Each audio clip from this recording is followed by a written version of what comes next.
Pemirsa, saat narkoba Polres Asahan menggerebek kampung durian di Kisaran, Asahan yang kerap menjadi sarang peredaran narkoba. 2 orang diduga pengedar sabu pun dibekuk petugas.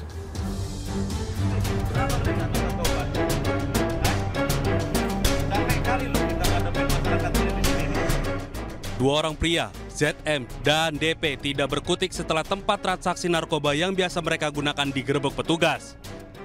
Keduanya sempat membuang barang bukti sabu saat mengetahui kedatangan petugas. Cuma duit yang saya. Udah dia nanti kubal balik kau.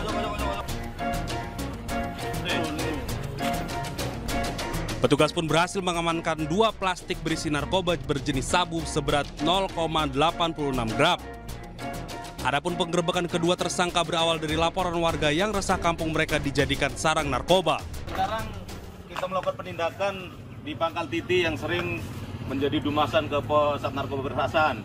Jadi hari ini kita berhasil mengamankan 1 orang sebagai tersangka diduga pemilik narkotika jenis sabu-sabu. Guna kepentingan penyelidikan, keduanya dibawa ke Sat Narkoba Polres Asahan beserta barang bukti.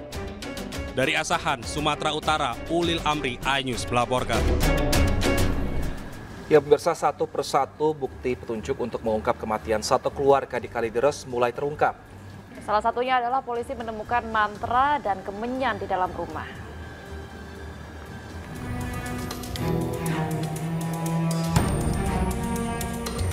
Polisi masih terus selidiki penyebab dan motif kematian satu keluarga di Kalideres, Jakarta Barat.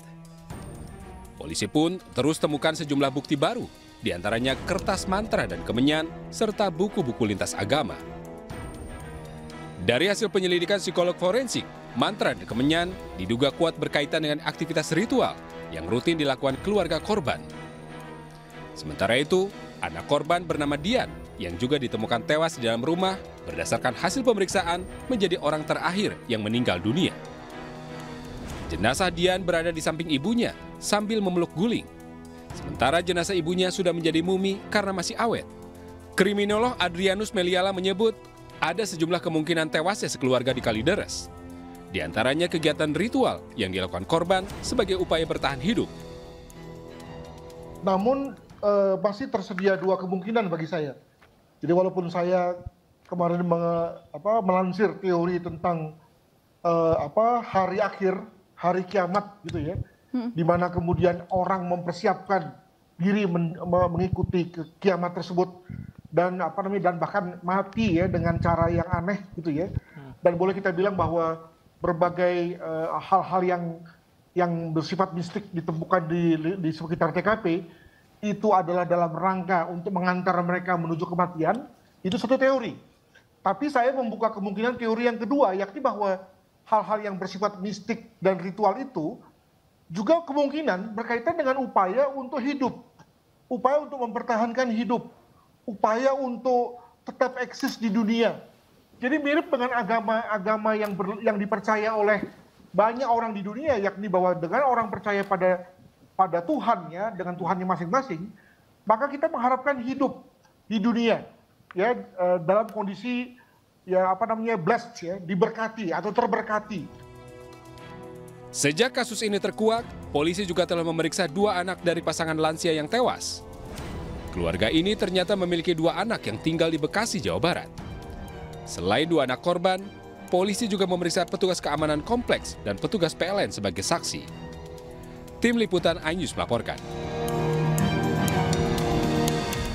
Sebuah video viral di media sosial menunjukkan seorang suami tengah menganiaya istrinya sendiri di kampung Kademangan Setu, Tangerang Selatan, Banten. Sementara itu, KDRT juga terjadi di Kabupaten Oki, Sumatera Selatan, di mana sang istri melaporkan suaminya sendiri lantaran sering dianiaya sang suami.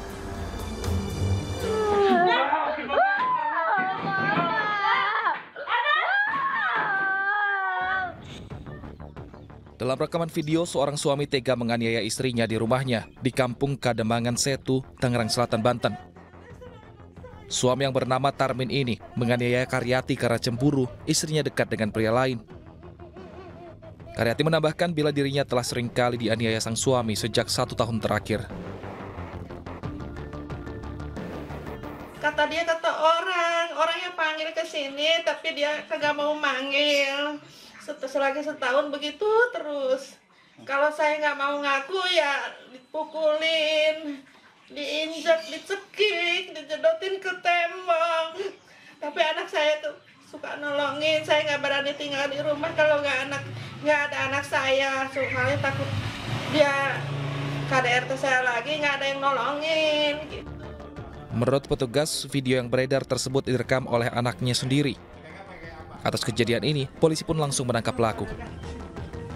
Jadi antara tersangka dan korban ini adalah suami istri. Tapi suami istri yang menikah secara siri sejak tahun 2005 dan mempunyai anak kandung 2. Kalau motif sih ya saat ini kecemburuan ya. Jadi istrinya ini cemburu terhadap istri. Suami ini cemburu terhadap istrinya. Pelaku dijerat dengan pasal 44 ayat 1 Undang-Undang Nomor 23 Tahun 2004 dengan ancaman hukuman paling lama 5 tahun penjara untuk mempertanggungjawabkan perbuatannya.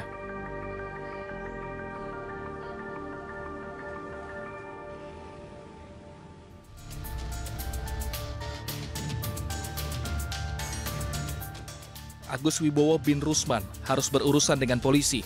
Ia dilaporkan oleh istrinya sendiri ke Polsek Lempuing Jaya, Ogan Komering Ilir, Sumatera Selatan. Istrinya kesal karena ia dianiaya. Istrinya yang akan memasak kesal karena api tidak menyala.